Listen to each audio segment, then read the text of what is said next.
Hello and welcome to Virtual Monsterama 2020. Thank you for joining us online. My name is Darren Bush. I'm your moderator for this panel, which is Not Old, Timeless, Writing Classic Monsters in New Ways. I am joined by a bevy of fabulous authors who are going to talk about this topic for the next about an hour. What I'd like to do is get the formalities out of the way. I want to have our wonderful talented people introduce themselves, and then we'll get into the discussion. I'm going to start with, I'm just going to randomly pick people. I'm going to put Ellie on the spot here and ask her to introduce herself to you guys. All right. Hi, I'm Ellie Rain. I am a fantasy author. My books are the Necrosheen Chronicles. They are 5-book series. It's got magic, dragons, and demons.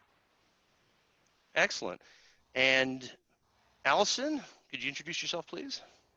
Absolutely. Hello, everyone. I am A.R. Cook, or Allison Rieger Cook. I'm a young adult fantasy author. I have a trilogy called the Scholar and the Sphinx trilogy. I also have another high fantasy series in the works. It's called the Scale Seekers series. I've also written several short stories for various anthologies, and I'm currently working on some screenplays. Excellent, thank you. And the lovely and talented James A. Moore. Would you please introduce yourself? Oh, you make me blush. My name is James Moore. You can call me Jim. I write fantasy, I write science fiction, I write horror, I write crime, and mix them up whenever I can. Short story collections that are seasonal. This is Halloween. I also have the 7 Forges series of fantasy novels, where I'm currently working on book 5 called The Godless. Excellent, thank you, Jim, appreciate it. And Sarah? Hi, I'm Sarah. My debut novel was a comedic fantasy, and it released last year. I've got some short fiction in both Jordan Con anthologies, and then I've done just some articles and things like that for Dan Cobalt's Putting the Science and Science Fiction Fact and Fantasy series, and then also for Writer's Digest. Mm-hmm.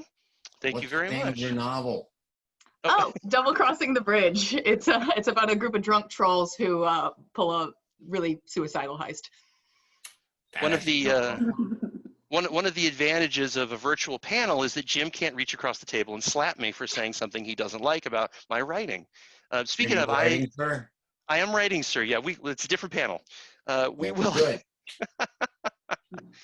Some of you could tell we've met before. So I just also want to say I am allowed to say in public that I'm a science fiction and fantasy writer. One of the things that inspired this panel is that I've had a lot of fun writing short stories in other people's universes. I wouldn't call it fanfic, I would call it homage. But also, we've got a collection here of folks that have taken monsters that are somewhat familiar, I think I can get away with saying somewhat familiar, and done their own personal spin with it. So let's start with a simple question, which is, can you give me a couple or 3 examples of, say, your favorite monster that you've reinterpreted, modernized, revisited, deconstructed, whatever floats your boat? And this time I'm gonna pick on Jim first. Well, I did the series Blood Red, which is a series of vampire novels where I try to do new things with vampires. With Charles Rutledge, I did a book called, oh good God, the name of the book is gone. But we did vampires again that were different. Yeah, and I just dropped that on my skull. I did the novel Deeper, where I messed with H.P. Lovecraft's Deep Ones and tried to make them a bit more eco-friendly than they were previously. It's an interesting choice. That's an interesting choice. Sarah, how about you? Well, I just recently completed a short story about a mother and baby kraken, who, and it's kind of a split perspective where you've got the pirates and, you know, they're on board and they know something's out there, and then you see that really all of her struggles are just that she's toting along her little pain in the butt with her. And then I've also got, of course, the trolls living in modern society and kind of a leverage / Ocean's 11 kind of context. Yeah, I've got, this is one of my, I'm so excited about this panel because it's one of my favorite things to do, is to take these classic monsters and give them modern attributes. So there's a few more, but. Okay, thank you. Ellie, your turn. Okay, don't mind the toddler. He's walking by. Speaking of baby Kraken. There she goes. Anyway, I think my favorite one that I've done is the Phoenix in my books. I wanted to do kind of a mix of a Phoenix and the Legend of the Thunderbird. So I wanted to kind of make it one being, and so instead of it being born from the ashes of flames, I thought, well, what if they were sand? And when it's struck by lightning, they turn into glass feathers, and it becomes a glass bird out of lightning. So it's kind of a mix of that. So when it goes back into being reborn, it dissolves back into sand. So I just kind of took two separate things and was like, what if I just put them both together? Mm-hmm. That's Absolutely. my favorite one. That's awesome.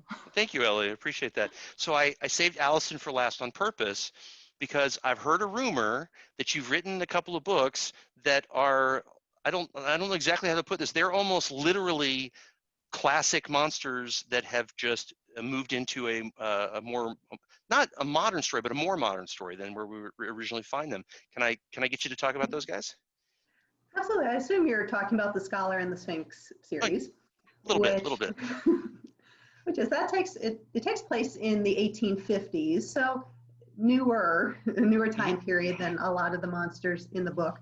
One of the principal characters is a Sphinx in the title, and the thing is, Sphinxes are in almost every culture in some iteration. They don't always look like the Great Sphinx in Egypt. There's Grecian, there's various Asian Sphinxes. They're kind of everywhere, but they're always, and they're monsters. They're obstacles to be overcome by heroes and heroines. But in this one, she's a heroine. Sphinxes are also known for, the main one, the Grecian Sphinx is known for being someone who gives riddles. So you have to pass the riddles or she'll kill you. But in this story, she's had her voice stolen, essentially, by a night goddess. So she has to incorporate her cunning and cleverness in other ways. And she's actually much more human than she is the lion. Like, she tries to come off monstrous when she needs to, but she really is more human. So she's one of my favorite characters. And throughout the whole book, you're running into different mythological, the Colchian dragon is a character, and he's not just a dragon, he's actually pretty smart. Yofunushi from Japanese mythology, he's obviously in the original story, he's a villain. In this one, he's sort of a mentor and a guide. So yeah, I have a theme of taking villainous monster characters and trying to make them good guys. I guess I empathize. Excellent. That's great. Thank you. That transitions actually into my next question really well, and I'll let Allison go first on this one, is if someone was to come to you, a literary critic, if you will, and say, well, why don't you just make up your own monsters? What's the point of reusing monsters that have already been used? What would you say to that person? It's a good question. I mean, I certainly do like inventing monsters, but being able to pull them from mythology and history, and so they already come with a background story, and I kind of like being able to have that basis to then help build on their story and make it a little bit fuller and richer. And also when people recognize those characters, oh, I know that Greek myth, or I know that Japanese folklore, or that Native American folklore, I think that also just makes it easier for someone then to get into the story rather than introducing them into a completely new monster they've never heard of, and there's no background and there's no context for it. That's what I would say. Excellent. Does Sarah, do you have a good answer for that question? I don't know if it's a good one, but I have an answer. So I didn't mean to qualify it like that. Go ahead. Well, honestly, I love doing a little bit of both. I don't know if it's the ADHD or the way it's just my brain works. I love to make connections and blend things together. And like, none of my books are solid fantasy. They're all crossovers into something else. Most of the time I have invented monsters intermingling with some of the classic monsters. And I think it's really fun to do that because like Allison was saying, you can, you don't have these just coming out of nowhere with this, creature. You have this way to ground the reader, and then you can branch out from there, and the world can just keep expanding and expanding and expanding, and it's amazing. But like, I've got a whole slew of invented creatures living in the caverns with the trolls and double crossing the bridge, and it feels like it works. I hope it works. I certainly had fun doing it. So. Okay. Ellie, what about you? How would you answer our literary critic? I would ask them to invent a new color for me. Because Okay. it's not possible. Oh, I'll have to write that down. It's just the colors we all know are blends of all the primary colors. There are 3 primary colors, depending on if you're going pigment or light. The light primary colors are red, green, and blue. The pigment primary colors are red, yellow, and blue. So all the colors we know of that we can see through our spectrums are all just different combinations of those colors. So saying that a blend of creatures that already exists isn't new or original is basically like saying nothing is ever going to be original. It's just impossible. We can only derive from things that exist and make them new. That's pretty much everything. Like, look at evolution. You know, we didn't just start as humans, you know, we're kind of a mix of everything because we had to get to a certain point to get here. So, I mean, that would be my answer to that. So it looks like we're 10 minutes in and you've already won the panel, Ellie. That was a great answer. I'm stealing. Yay! I'm going to steal that one. So that I believe Jim is the last one to answer our literary critic here.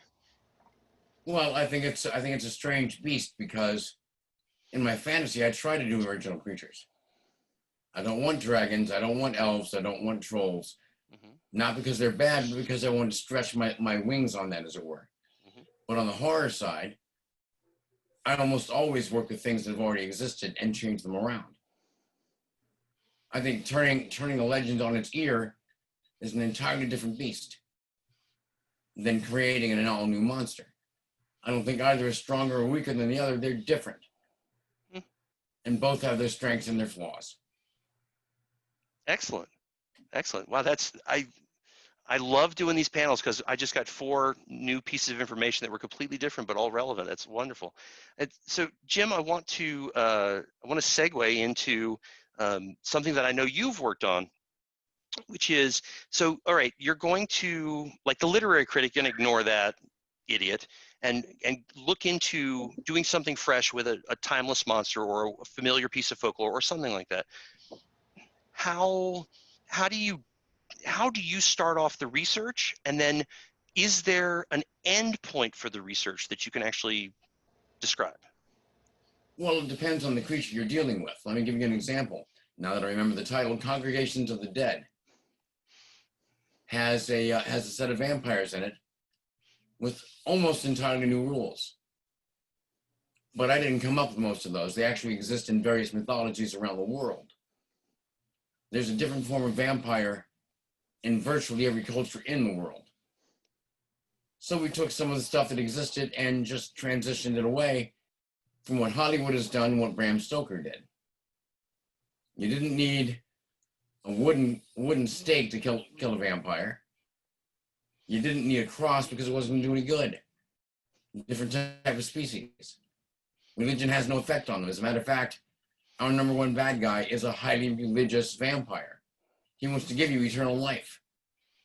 He has to drink your blood to do it, but he wants to give you eternal life if he decides you're worthy. When it came to werewolves, same thing. You have what Hollywood has said, which a lot of people decide to take as the gospel, and then you look at the actual legends of werewolves from around the world and shape changers. Silver didn't come along until Hollywood decided it was part of the story. Really wasn't a major issue, and the full moon definitely wasn't a major issue. It all depends on the history that you're dealing with, on the mythology that you're dealing with. Mm-hmm. So, Jim, do you ever remember a point where you had done enough digging and you kind of knew you'd figured out enough information to proceed with the actual writing of the story? Yeah, Blood Red.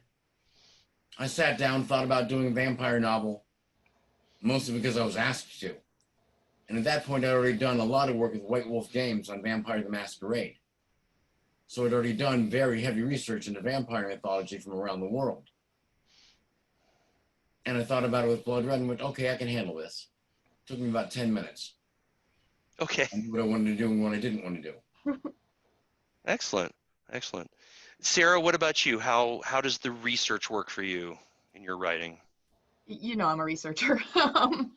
um, I think it's important if you're going to use a classic creature to know what has come before, because one of the most fun things to do is to take those expectations and just turn them around. And if you can, I mean, don't go so far and make things sparkle that shouldn't sparkle, of course. Amen. Amen. But but knowing what has come before you and know what is you know, canon for a certain creature is important, because otherwise you're going to think you're inventing something that you're not. You're going to trip over something and you're going to do it badly. So I mean, I think it's important to know what's come before and dig it up, but I do go down rabbit holes, and that is, I probably overdo it. I'll be honest on the research. But as far as a stopping point, I mean, there's not really, for me, the stopping point is when my own vision clicks in my head and I'm like, okay, I know what my creature is now. And, you know, whether it's portions of what's come before or what, you know, what parts I'm tweaking, I think that's probably when I would stop.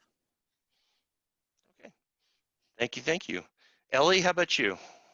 I kind of just, when I do my research, especially for Nightingale with the Greek gods, like everyone has done the Greek gods, like everyone and their mother. So I kind of went about it knowing that I was just gonna go down all the list of the gods and be like, I'm gonna keep that, I'm gonna throw that one away, I'm gonna throw that one away, I'm gonna throw that one away, I'm gonna keep that one, I'm gonna keep that one. We're just gonna change this whole thing because I just feel like saying everyone's got it wrong. So I do the research, but I go into it knowing that I'm going to drop like 40-50% of what's on there, especially because with the Greek gods, there's already a lot of different interpretations about who has slept with certain people all over the place, and it's kind of confusing because some people think it's this list of people, some people think it's that list of people. It's not exactly clear if some gods actually existed in the original pantheon or not, or if they came later, or who was married to whom and who was the child of whoever, because they might have 5 different parents, and that doesn't really make sense. So most of it was jumbled anyway, so I figured, okay, it's probably okay if I just make a decision based on all of these facts that no one actually knows if they're facts of the mythology. So Yeah, I think yeah, I think you broke the code, Ellie, because nobody can contradict you about what really is the true Greek mythology, because there's so many, it doesn't many make versions. sense. So did I hear you say that the research serves the story and then there's a place where it's yours? Did I get that right? Mm-hmm. Okay. Oh yeah. I have to, and thank you for the answer. I have to admit that one of my favorite things to do in my fantasy and science fiction is to have one character say something to another character and have the second character go, no, that's completely wrong.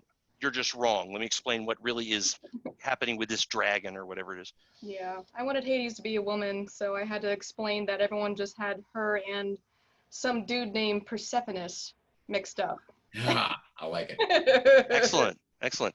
So Allison, what about you? Now, I have noticed your research is pretty deep. You and I have actually talked offline about the sphinxes and everything. Where does your research start, and is there a place where your research ends? Gosh, well, you know, the first Scholar and Sphinx book was really kind of a 10-year in the process work. So, like, trying to remember back to how much research I was doing, a little bit of a blur. But yeah, because all of the mythological characters in that story, their backgrounds from the myths played into who they were in the story. It wasn't just like, oh, I have this Tolkien dragon, but it has nothing to do with the Greek mythology. But it tied into their motivations as well. So it was looking into those old myths. I'd obviously taken courses in Greek mythology, so I still retained a lot of that, but not wanting to overwhelm myself as well, because, you know, throughout the course of this trilogy, I covered, it was Greek, Norse, some Russian, some African mythology. I think there were about 9 different mythologies that all kind of got incorporated together. So there had to be a point where I go, okay, I'm going to overload myself because all the mythology is so cool. I want to put all of it into it. I got to stop somewhere and also not have it bog down the actual plot of the story. So yeah, you just get to a point where you go, okay, this is what I need for this plot, for this story arc. I can always do more research on my own since it's cool, but for this book, I have to stop here so I don't overload myself. Okay, excellent. Thank you all. Very good. So we've talked about, a couple of you have mentioned that you made your own little changes or made your own decisions. So I'm going to start with Allison on this one. Tell me about your comfort with breaking the rules. Is this something that you do with method, or is it just it's just crazy in there and you do whatever you want? How do you find yourself moving beyond the rules into something that is, I guess, essentially uniquely yours? Yes, the best way I can answer that is if it's something that's true to the character I've created. And it's not just breaking the rule because I think that'd be cool if she did this, even though it's not what sphinxes or dragons or what those characters normally do. But it does have to be true to her character. Like the one thing that the Sphinx has in the book that sphinxes typically don't have in mythology is a sleep breath. And the explanation for that is she is friends with Hypnos, the god of sleep, who felt bad for her in her situation. So to give her something that helped her protect herself, because now she couldn't speak and couldn't, communicate, he gave her this gift. So it still had to make sense with the relationship between the characters, with who she as a character is. So it's not just breaking the rules because I wanted her to have sleep breath and I thought that was awesome. It still had to make sense to the plot and the character. Okay. And Jim, what about you? I'm quite certain you're willing to break the rules when you want to. Is there a method, or is it just anarchy? It depends on what I need for the story. So for example, with Seven Forges books, I came up with my own gods. I needed to have gods that did a certain thing. None of the mythologies that are out there handled it the way that I wanted it handled. In this case, it's 7 gods for 7 different kingdoms that are all united together. Each one of those gods is a god of war, a different aspect of war. I couldn't find a mythology that covered that in any way, shape, or form. So I did my own thing and made my own. In the process, I also, again, decided I didn't want dragons, elves, etc. All the creatures that I came up with had to be affiliated with those gods in their own way and created by those gods. So Okay. it's just that what I needed for that story.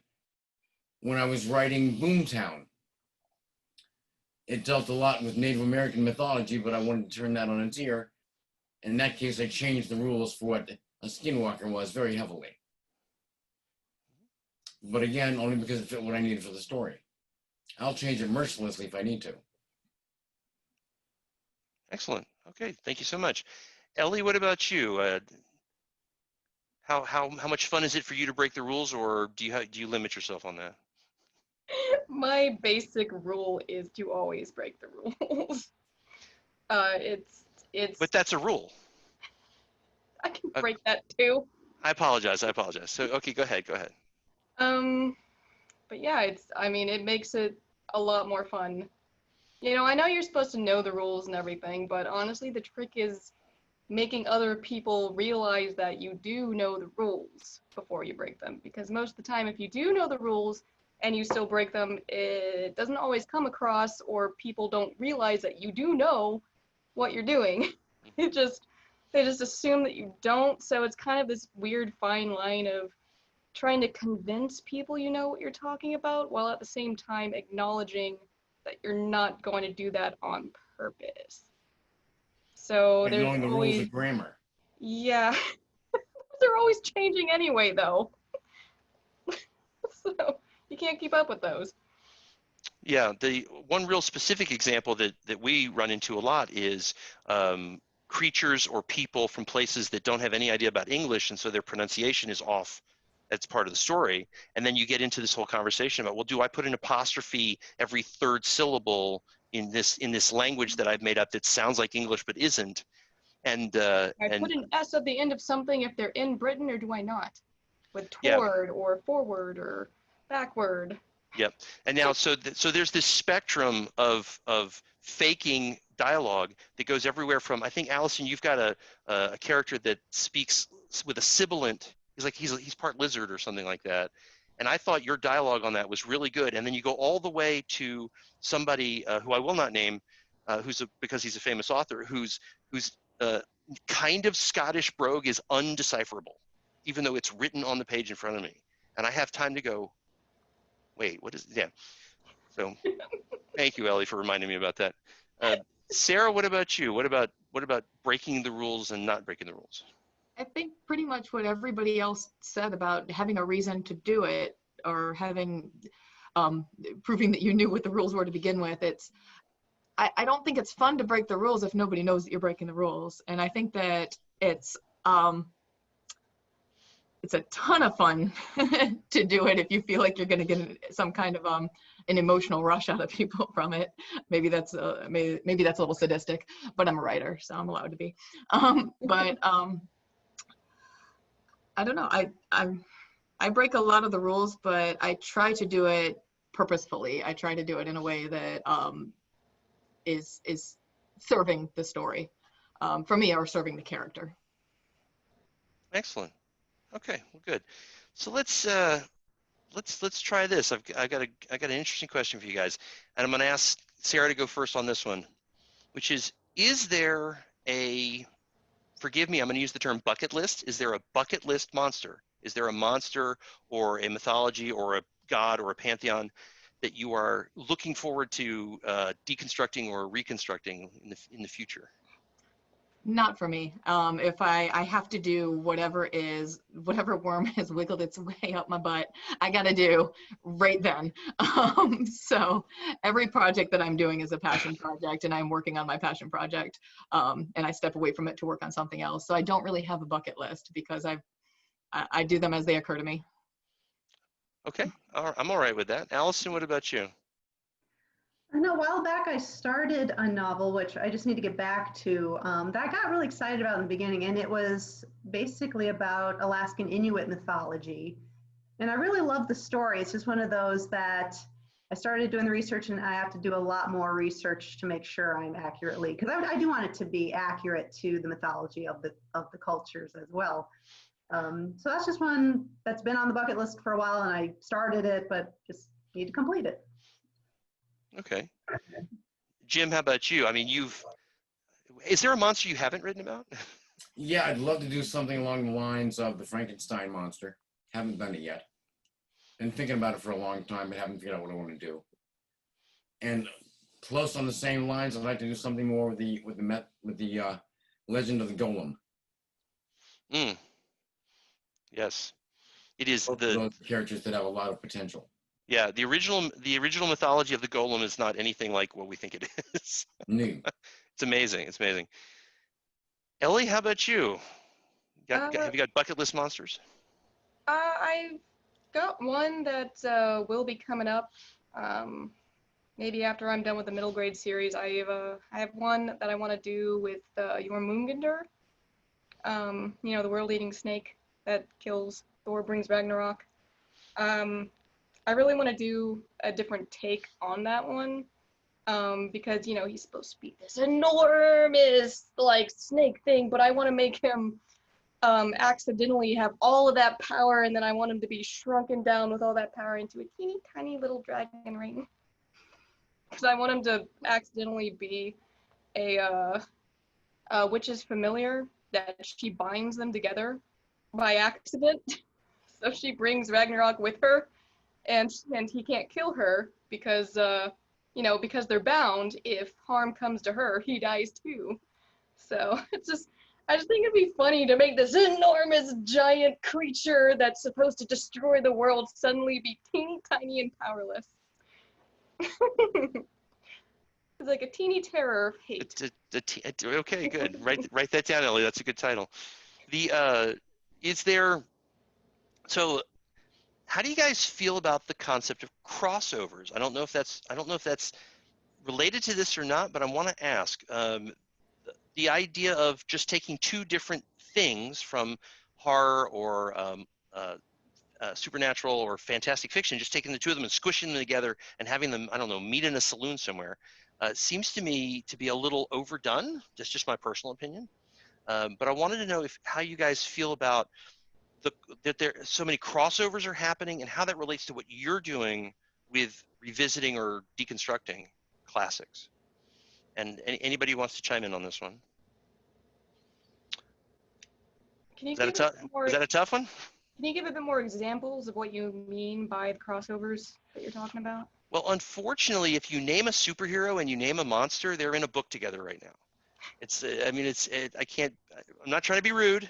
I know a lot of people work hard on those books and those comic books and those stories, but it just seems like somehow the industry has gotten the idea that, oh, you guys like dragons and dwarves and elves and superheroes and robots, so let's have a dragon and a robot hang out together and have an adventure. It Did seems that to not come be, about because of social media saying who would win in a fight, this person or this person? Was that not well, it's, created by social media saying that? And they're like, oh, everyone wants this, so maybe we should show that. I'm open to that as the idea. I don't know if it's a chicken and the egg thing. What I'm wondering is, do you feel like you participate in crossovers when you have more than one monster or mythological person in your stories, or do you feel like this is something different? I don't have any problem mixing genres or mixing critters. I have a problem when they're done poorly. My example is Pride, Prejudice, and Zombies. The first book was cute. Mm-hmm. Fun idea. We'll put the zombie apocalypse with a Victorian classic. Okay. 500 people followed that theme because suddenly publishers realized they were missing the boat. And most of what came out as a direct result was crap. I don't mind saying that. I knew people that wrote them in less than a month. It's just garbage. If you're going to do it the right way. Mm-hmm. You're talking like Abraham Lincoln, Vampire Hunter. Okay. Bingo. I loved it. I thought it was fun. I don't know. I guess if that's an example, things like that can be very fun if done correctly, as he was saying. But if done poorly, they're just a waste of time. Yeah, that's true. If they're not any fun, then what's the point? Pride, Prejudice, and Zombies was a unique idea. Mm-hmm. 400 copycats were not. Okay. They didn't take the time to think it through. They just pasted in whatever monster it was with whatever classic novel it was. Mm-hmm. Kind of The silly. story still needs to have a good story structure, so Exactly. yeah. Right. So as a writer, I think if you get an idea like that and you're excited about it, it doesn't hurt to try doing it. And Agreed. I feel like you'll realize pretty quickly, or maybe after a little while, it's like, okay, this isn't working the way I thought it would, or, oh, this is working brilliantly. So it never hurts to try it because you can always set it aside if you have to, or sometimes it's something really Unless you awesome. signed a contract for 3 weeks later. That's true. Well, then you're kind of, yeah. Yeah. Then somebody wants it and someone will read it if it's under contract. Well, at least a couple people will read it, at least. It was anything else on that before we move on to the next item? I know that was kind of a curveball. I have to say that not specific with literature, but if you Google or not Google, if you go to YouTube and search for fan films, you will find a lot of crossovers. You'll find a lot of reconstructions and deconstructions. And there's one that I definitely recommend. I believe it's called Batman versus Predator, which on the surface sounds really silly. And it starts off with that, but it is so well produced and it's so well done that I think it transcends the crossover kind of weirdness of that, and it's really worth watching on its own. So when I pick up a book and I see that it's got vampires in it, I go, well, let's see what they did with those vampires. Let's see what they did with it. Pride and Prejudice and Zombies. That did not attract me at all. Just personally was interested in neither of those two things that were squished together, but I've heard good things about it. So it's interesting to me to see how we keep coming back to, well, if it's good, which I like that. So that reminds me of something that I did want to ask you guys. Of course, we've crossed over the halfway point here on this panel, unfortunately, because you guys are doing great. Thank you. But I want to talk about I I want to talk about you as fans. I want to talk about how I can't imagine that you guys would struggle with this industry and struggle with trying to get your books published without having some love of the genres and the pantheons and the monsters. So I'm gonna pick on Sarah because I can, because I'm in charge, and I'm gonna ask Sarah, just tell us about what you remember inspiring you from these creatures, monsters, things that you enjoy that leads to you wanting to have them in your fiction. I tend to like some of the absurdist type situations. I like playing with the concept of perception versus reality, and I like taking these big scary monsters and putting them in ridiculous situations. So that's probably that's what inspired obviously my novel there. But I'm not sure how else to answer that. But So what were your favorite monsters before you decided you were going to be a writer? Favorite monsters. Obviously trolls. I'm gonna go with trolls. Okay. I'm not stupid. Didn't realize that was an option. I definitely read all of the Anne Rice novels, but I have not played with vampires before. I like the Lovecraft monsters, but I like I don't know. I just like creatures in general. I have a bio degree, so like creatures or any kind of creatures, I tend to gravitate towards. Okay. All right. Ellie, you want to try and field that one? Sure. Can you repeat the question? Because what were the? Yeah, no, it was. I have to practice that. Sorry. We'll edit this out. I was asking which monstrous creatures, fantastic things inspired you and helped you to decide to write your own. Oh, for sure. Any personification or rendition of death was definitely a huge thing for me, because when I was a little kid, my brother had a tattoo on his shoulder, and I didn't know what it was, and so I asked him, and he was like, "Oh, it's the Grim Reaper," and I'm like, "Well, what's that?" He's like, "Oh, this is a guy that helps guide souls down to the afterlife when they die," and I'm like, "He's a superhero for ghosts!" So like that kind of stuck with me since I was 6.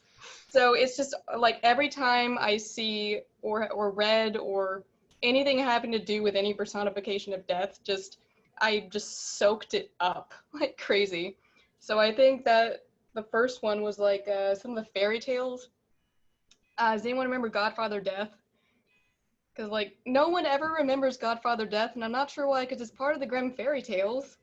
But more people tend to remember the Messengers of Death, which is, also another fairy tale.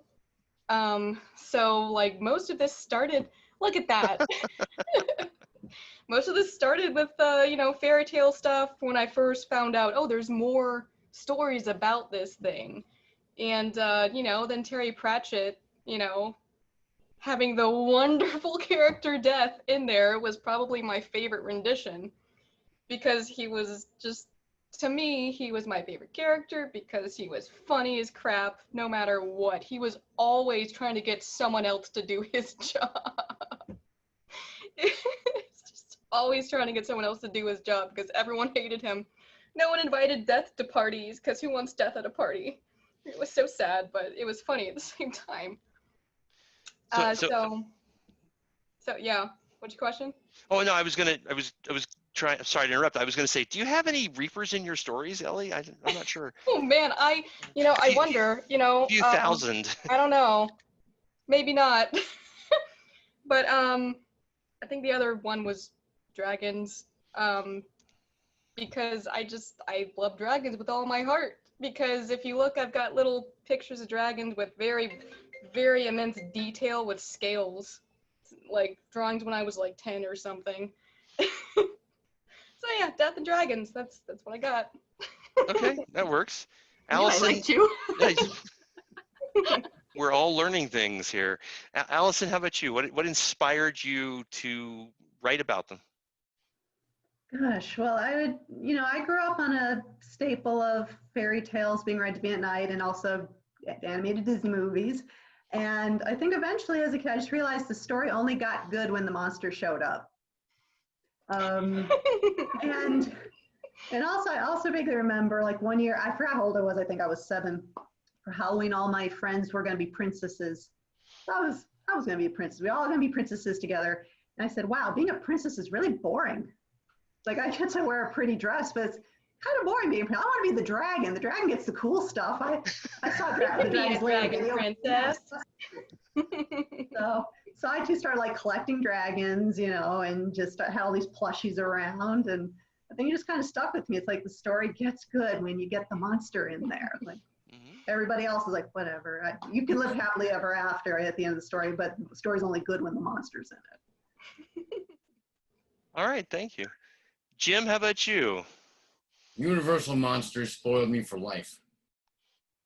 Frankenstein, the Wolfman, vampires, Dracula, the creature from the Black Lagoon, very heavily influenced Deeper.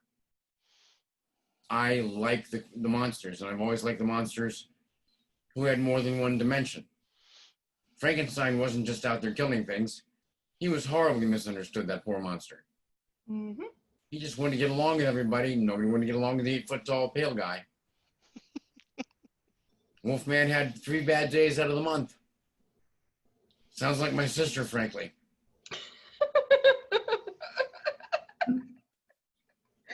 So I like the monsters, always did. Only 3. Well, You're there were days leading up to the true terror, but those 3 days were the worst. Gotcha. Okay, that's fair. we're talking about a publishing deadline, right? That's what we're referring to. Oh yeah. Oh sure. Yes. And Jim, I have to say, I see that you've got a few monsters over your shoulder there on the cabinets. Approximately how many figures have you got back there that we can see? Oh, good Lord. Is it a couple of hundred, or is it probably about 50 or 60? 50 or 60. I have I've been collecting dragons since I was a tiny little thing, and currently I have several hundred of them in every format, in every style. People still keep giving me dragons all the time. That's behind me. Oh, that's behind you. Right? So dragons are around in the house every once in a while. Is there another 50 or 60 on this side of the camera? There we go. Excellent. And probably closer to 300 all told. Excellent. Yeah, we can see them up there. I like my toys. Oh yeah, yeah. It is. I can't imagine running into a horror or science fiction or fantasy author who wasn't a fan. I can't understand how you would spend so much time writing a novel when you're not interested in the genre. I'm sorry, Jim, go ahead. I don't think you can. Not a good one. Yeah. So what I want to know is, does anybody have an excellent example of someone who has done who's modernized a classic monster or a classic mythology? I know that we're just inundated with Hollywood movies where they're just remaking. But is there an interpretation of one of your favorite monsters or creatures or whatever out there that you're a fan of that you think is worth mentioning? Well, I will say that one of the most influential authors for me, who is always kind of reinventing the wheel with monsters and characters, is Neil Gaiman. I love everything he does. In fact, which one did I read? There was a graphic novel of Dream Hunters that very much influenced what things that happened in the Scholar, well, not very much, but quite a few things in the Scholar and the Sphinx series. So I think he's always just taking a very inventive spin. American Gods is a great novel. I wish I'd seen the TV series that was out not too long ago. But yes, I definitely recommend anything by him. Yeah, going by authors, I guess Cressida Cowell for me. Yeah. I love How to Train Your Dragon. My gosh, man. I don't know if you guys have watched the shows. They go into more depth about a lot of the different dragons that they don't show in the movies. Wow, those are inventive. They're so well thought out. Like, they definitely mimic real life animals or, legends of real life animals. And it's the most inventive thing ever. Each dragon is so unique from the next one. It's fabulous. And it all started with Cressida Cowell's book How to Train Your Dragon series. And in the books, they even go into that kind of detail too. The dragons are slightly different from the books to the movies, you know, because obviously one's for a younger audience, the other is for a more adult audience or young adult audience. But it's still very inventive with each dragon and the way that the Vikings have this kind of relationship and tension between the dragons and the clans. So I always will be a fan of that. Jim, Sarah, anybody want to chime in on this? On the subject of Neil Gaiman, look up the Books of Magic from DC Comics. Mhm. Gives you a full history of the magic in the DC universe, and simultaneously, I firmly believe, was a heavy influence on Harry Potter. Interesting. Ooh, Interesting. that's cool. So that Sarah? would be worth looking up. Neil Gaiman, also Len Wein and Bernie Wrightson did a run of Gothic stories in the original run of Swamp Thing. Not only the swamp monsters, but a Wolfman, Frankenstein's monster, alien invaders, and swamp monsters all showed up in there that were unique and very different takes on the stories we're familiar with.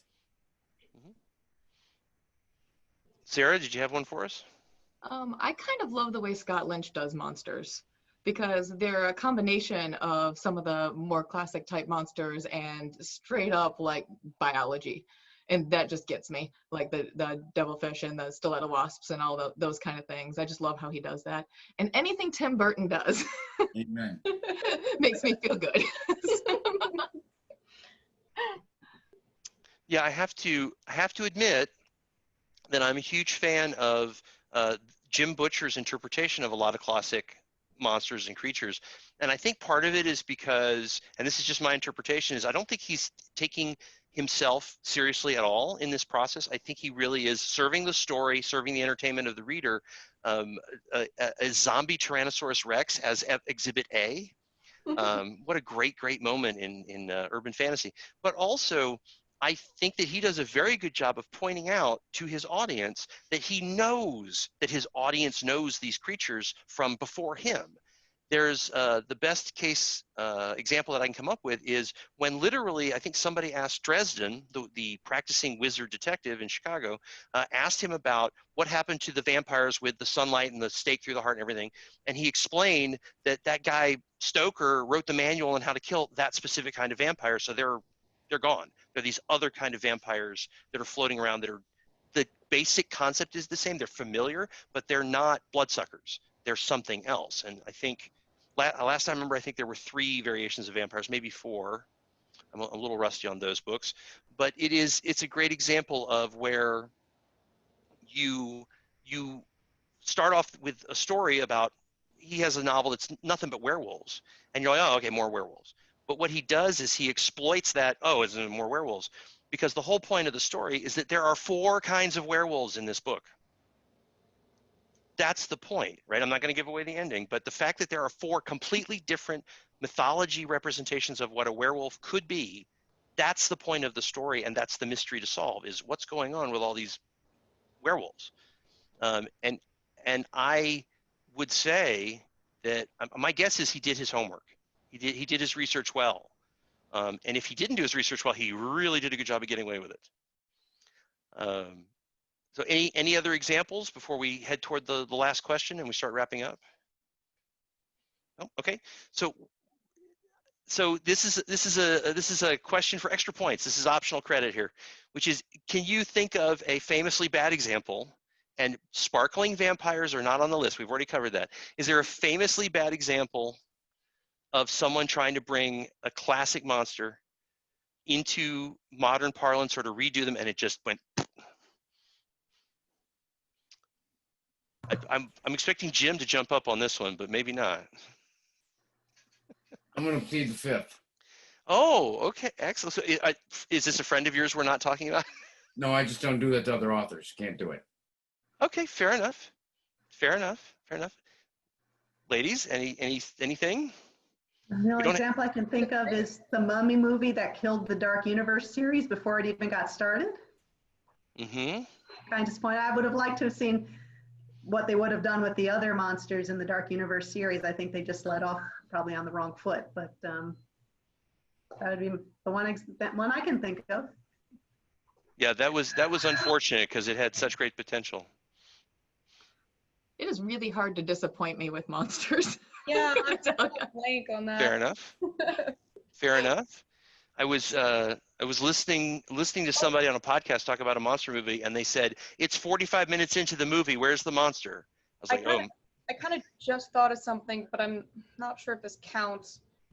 Like way back in college, I think the first ebook I ever read, the reason I got a Kindle was because people were raving about this book that sold like 1 million copies or something.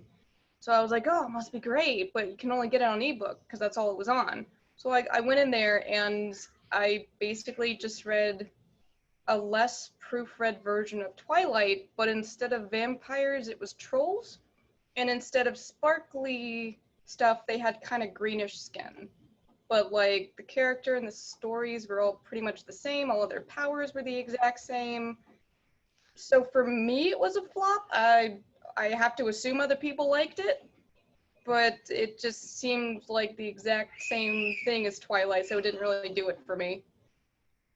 I will point out one vampire movie, which is, I thought, a great movie, Near Dark. yeah. However, the way to cure somebody from being a vampire was deeply stupid. Was Near Dark the one with Lance Henriksen? Yep. With where they blacked the windows on the station wagon? That was Oh my that, gosh, I remember that. that was a Oh, very yeah. interesting But interpretation. The cure for vampirism was as dumb as a stump. I don't remember the ending. Don't want to ruin it for anybody, but it was profoundly dumb. All right. Well, okay. So much for Jim not throwing someone under the bus. I see he can break the rules there. Well, thank you, panelists. Thank you, everyone, for this. Does any parting shots before we start to wrap up here? Yeah, Okay. keep Well then, writing, I'll smack you upside your head anyway. I have a funny feeling Jim's going to hire someone to come to my house and open the door and goes, I've earned it. Right. I deserve it. I deserve it. So we've got a couple of minutes left. What I want to do is give everybody a chance to let our wonderful Monsterama virtual audience here know who they are again and how they can find you online besides these videos. I'm gonna let Jim go first this time. James A. Moore, you can find me on Facebook 9 times out of 10 under James A. Moore 1. Excellent. Sarah, where can they find you online? Sarah J. Sover at .com and Sarah J. Sover on pretty much all platforms. I'm on Twitter a lot. Ellie? You can find me at ellierain.com or necroseam.com. Thank you so much. Allison? My books are on Amazon, Goodreads. I'm also on Facebook and Twitter as AR Cook author. I think AR Cook author for both Twitter and Facebook. So. Excellent, thank you. I just want to take a moment to let everybody know, to remind everyone that Monsterama 2020 is benefiting the MPTF, the Motion Picture and Television Fund. They provide temporary financial assistance for needs created or complicated by the COVID-19 pandemic. To learn more and to donate, please go to mptf.com.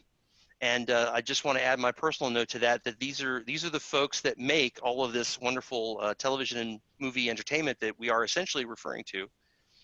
So thank you very much, everybody. I appreciate your time, and I'm going to do something goofy at the end. I'm going to see if I can get everybody to just wave goodbye. Bye. Good kids. Hey, this is Ralph. Don't forget that Virtual Monsterama 2020 is supporting the MPTF, the Motion Picture and Television Fund, which provides temporary financial assistance for needs created or complicated by the COVID-19 pandemic. To learn more, go to mptf.com.